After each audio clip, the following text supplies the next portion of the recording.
Hi there, it's Kaya from kajcyika.crafts, and today I will show you how you can do stamping in a shape to make your card even more interesting.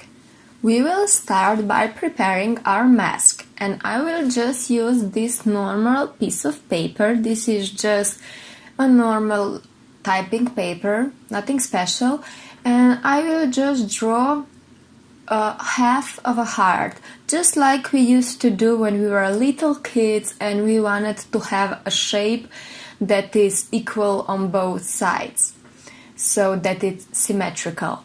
I will just draw a heart and I will look on the other side to see if I like it, and then when I will be happy with the shape, I will just use these big scissors and I will cut it down.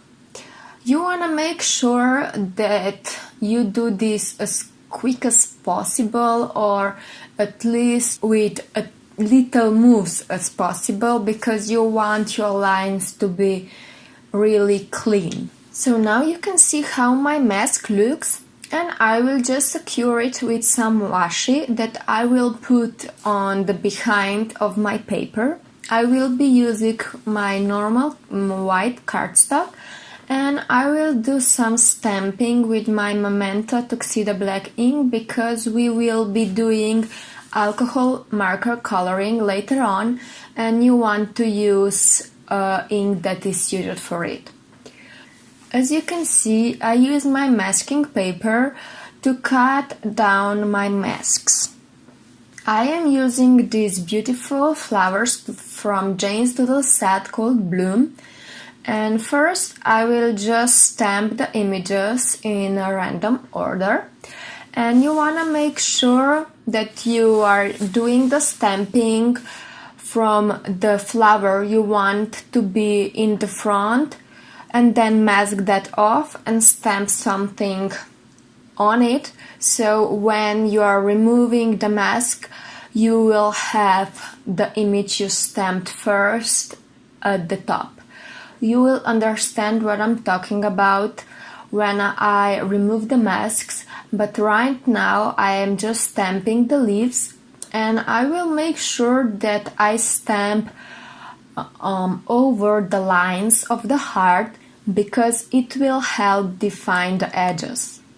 And this will help our eye to understand the shape of the heart. So you will see me here, I will just stamp this leaf directly through the top piece of my heart.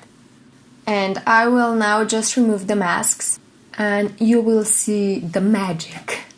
I always love doing this because I love to see what I have created. Now I will just use some random small images to define my heart even more.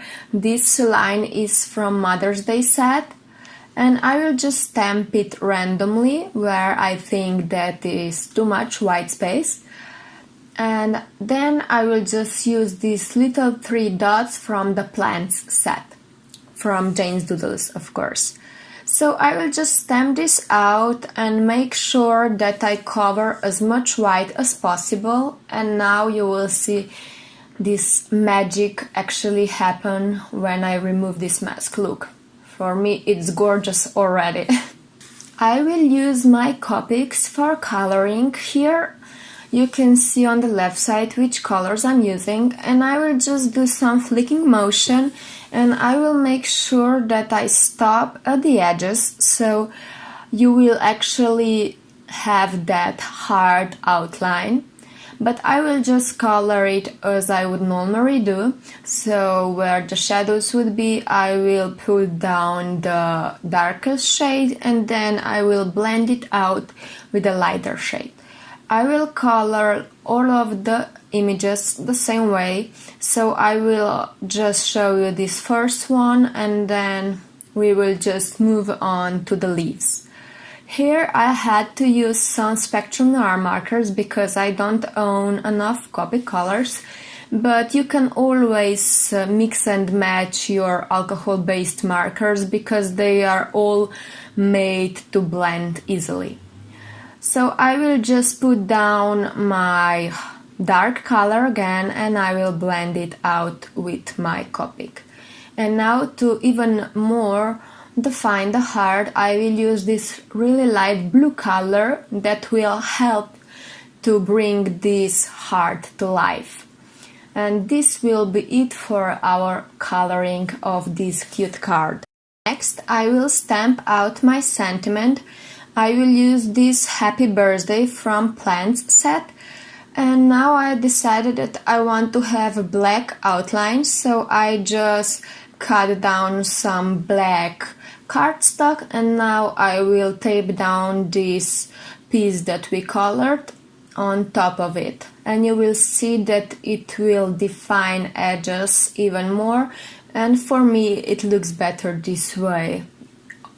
And now the last thing will be to pop our sentiment up. I will use my foam squares for it because I wanted to have at least some dimension on this card, but not too much since our background from flowers is quite complicated. So I will just tape down this panel on my card front first, and then I will just remove the backing tape from my squares, and I will pop it in the middle of the heart. And that's it. I decided that I will make another one in purple. This is actually my favorite. And then, of course, I had to do some in red because red is the color of the roses. And of course, here is the photo of the one that I showed you in the video. I hope that you enjoyed this video tutorial. If you did, don't forget to subscribe and hope to see you soon. Bye bye!